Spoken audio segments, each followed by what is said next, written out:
Fasade v celjskem mestnem središču dobivajo novo podobo. Na Svetini izpeljali spominsko prireditev Svetina 2016. Šentjursko društvo upokojencev bo po novem vodila Silva Koželj. Zlatorog v pokalu Alpe Adria prepričljivo ugnal avstrijski kloster Neuburg. Lepo pozdravljeni, spremljate dogodke dneva na televiziji Celje.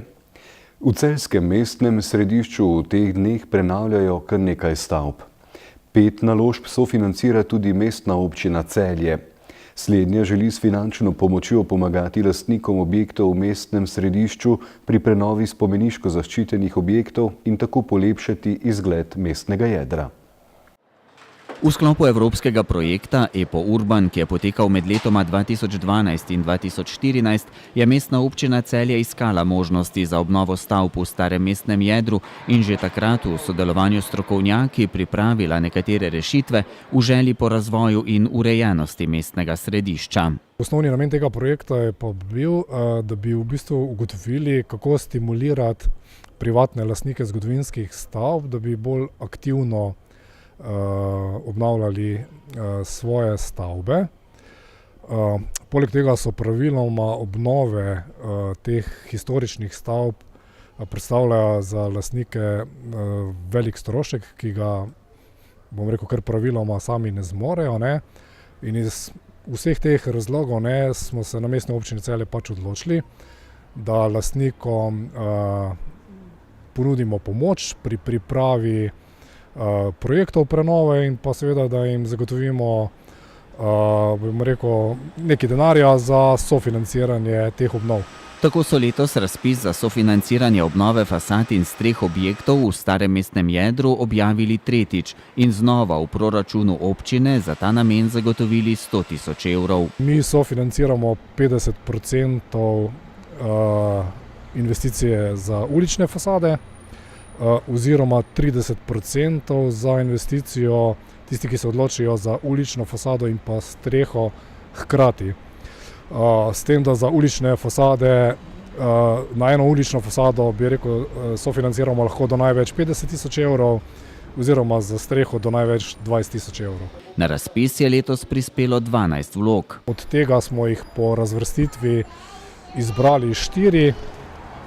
In te 4 sofinanciramo, se pravi, da pričakovanja so bila izpolnjena.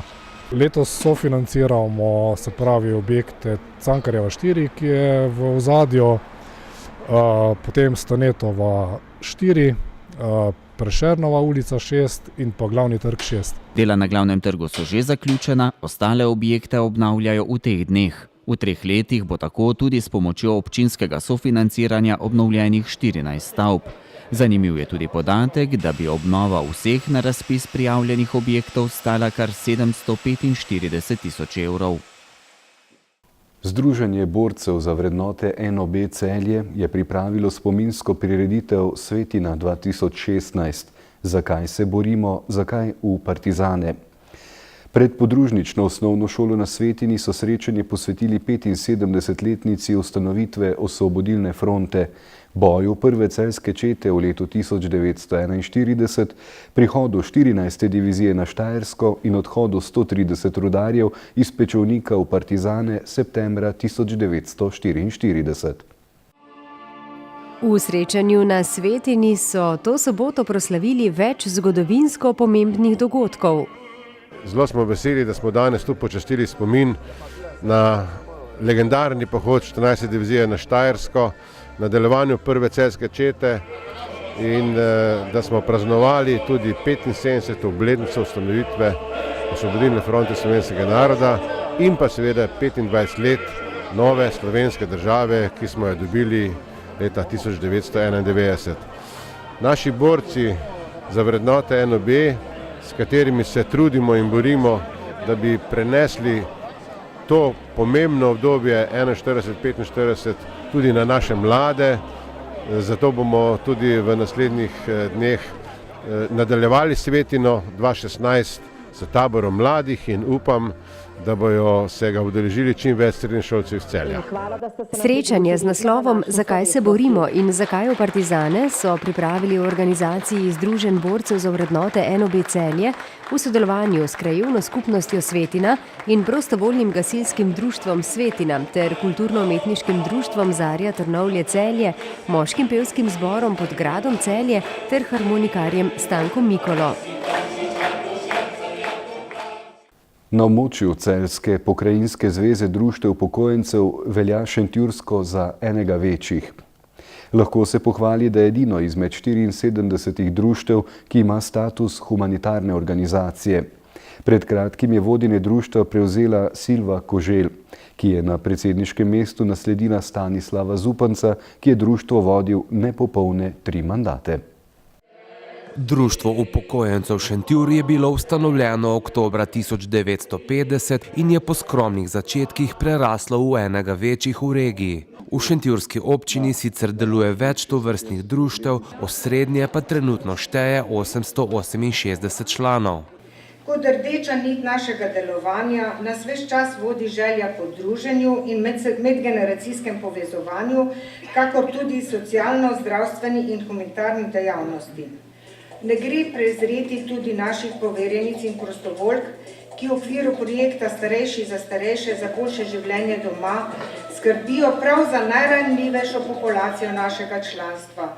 To je za ostarele, bolne in obnemogle, ki jim svojimi obiski popestrijo življenje. V letošnjem letu smo tudi ponovno okrepili sodelovanje z Banko hrane in kar nekaj paketov raznih potrebščin so naše prostovoljke razdelile med pomoči potrebne. Opažamo, da število članov žal upada, saj se mlajši upokojenci vse manj odločajo za članstvo. Lahko samo rečem, da ne vedo, kaj zamujajo. Na akademiji ob 66-letnici društva je nova predsednica dejala, da bo društvo nadaljevalo v okviru zastavljenih smernic, ki jih je postavil predhodnik Stanislav Zupanc, ki so mu podelili tudi naziv častnega predsednika. Društvo omenjene cilje izvaja v okoli 40 programih in projektih na leto. Poleg ostalih društvenih priznanj so podelili tudi eno zlato. Prejela ga je Jožica Ratej, sicer dolgoletna poverjenica za območje Ponikve. V Sloveniji je skupaj več kot 500 društev upokojencev, ki jih od julija začasno vodi novi predsednik. Gospod Sušnik, polagam vam na srce, z tudi bogatimi izkušnjami, v nas imate podporo, zahtevajte čim več, da bomo vsaj pol tega dobili.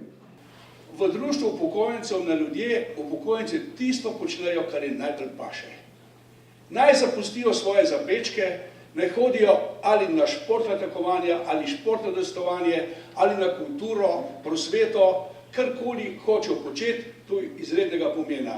Ker ravno zdaj sem bil na Brdu pred 2 dnevoma, ko smo razpravljali o sodobni ugotovitvi zgodnje diagnostike demence. Poglejte, to so stvari, s katerimi se moramo tudi mi soočati. Ker ZDUS kot krovna organizacija ima skrb za gmotni položaj upokojencev, da se z zakonodajo in pa s tistim, ki predlagajo zakone, tudi sooča, poskuša maksimalno vplivati na to. Drugo pomembno zadevo je zdravstvo. Glede, v tem trenutku se veliko razpravlja o zdravstvu, v sprejetju novega zakona o zdravstvenem zavarovanju, potem je sociala, bivanjski standard in pa še kaj. Veliko je za početi in kot pravim, društvo je tudi uspešno, če s svojim programom poskuša v okolico vplivati in se nekateri sami usklajujejo, ker čutijo potrebe, nekateri bojo večno ostali nekje drugje, v drugem svetu. Ampak zaenkrat zadeve grejo in tako je treba nadaljevati. Kot pomembna stvar je humanitarni del, starejši za starejše. To je izredno pomemben, jaz mislim, da smo prišli v zavest, da je treba nekomu, ko je nemočen, ko je bolan, da mu je treba pomagati. In ta projekt Starejši za starejše je sedel globoko že v našo organizacijo, tako da je že preko 300 društev upravlja to dejavnost in še so novi kandidati, pa bomo počasi tudi zadevo širili. Vse to so stvari, ki jih zveza upravlja. Jaz mislim, da bomo s tem nadaljevali, seveda podarke pa vedno Društvo upokojencev je temelj vseh dogodkov. Vse drugo, pokrajina usklajuje delo društev, zveza na višjem nivoju ima pa višje cilje, da usklajuje interese vseh upokojencev na višji ravni. To je pomembno in zato bi rekel, poskušajte še privabiti druge, poskušajte v svoje vrste vključiti tiste, ki čutijo nekaj do druženja, ker druženje in smeh, to je pol zdravja. Mi vedno pravimo, kdor bo krepil telo, kdor bo krepil dušo, kdor bo stalno razpravljal o stvareh, da bo glava ostane čim dalje čista. To je veliko dejanje, da gre čim manj k zdravniku, da čim manj kemije in tablet poje, pa malo hecih smo včasih rekli, pa da bi vstoje umrli. To bi bil cilj, sam tega žal ne moramo napovedati. Šentjursko društvo v sodelovanju s Pokrajinsko in Nacionalno zvezo upokojencev skrbi tudi za izboljšanje bivanjskega in materialnega standarda članov. Dejavnosti pa podpira tudi domača občina. Segment upokojencev, ki pri nas predstavlja, in to je treba tudi povedati, cirka 16% celotne populacije, nekje okoli 3180 ljudi.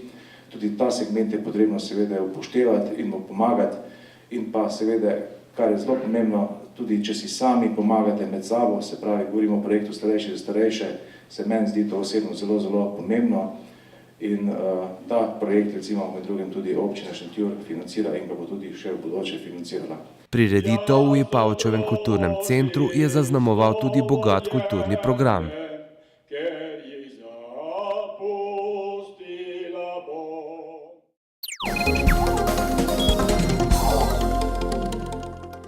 Košarkarji iz Zlatoroga so v drugem krogu lige Alpe Adria zabeležili prvo zmago.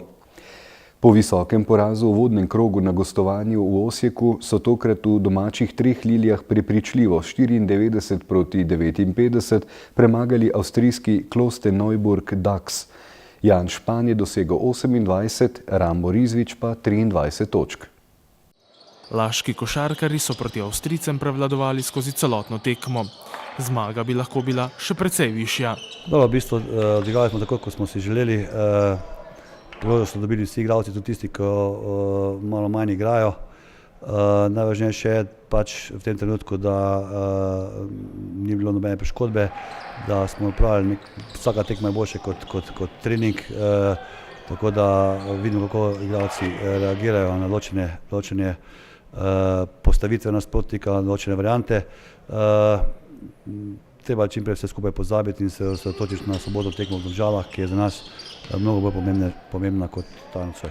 Ja, prva domača zmaga, odločila je obramba, kakor smo videli, smo igrali od prve minute pa v bistvu do zadnje, mogoče z par minimalnimi padci, zelo dobro obrambo, napad je pa hvala Bogu glih tako stekel zraven, tako da smo zelo zadovoljni in upamo zdaj, da se ta energija prenese kar na soboto. Jan Špan in Ramo Rizvič sta bila najboljša, spet pa so priložnost dobili mladi košarkarji. Veliko treniramo, dobro treniramo in jaz mislim, da trdo delo se slej ali prej nekje pokaže in danes sem bil jaz, v soboto bo mogoče kdo drug, ampak dokler zmagujemo kot ekipa, mislim, da je to najbolj važno. Pred Zlatorogom je zdaj nova tekma domačega prvenstva. V soboto bodo Laščani gostovali pri Heliosu. To bo ponovitev finala iz pretekle sezone.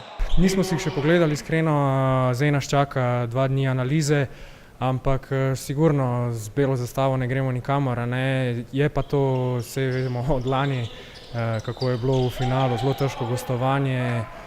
Sigurno bojo zaradi tega tudi emocije na visokem nivoju, ampak tako kot sem rekel, sigurno se ne gremo tja predati ali pa karkoli, Laško je Laško in kamorkoli se gre na zmago.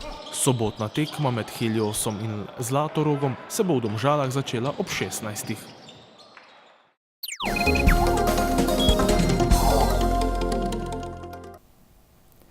Jutri bo v vzhodnih krajih delno jasno, drugod bo pretežno oblačno. Sredi dneva in popoldne bo predvsem v zahodni Sloveniji občasno deževalo, ob morju lahko tudi zagrmi.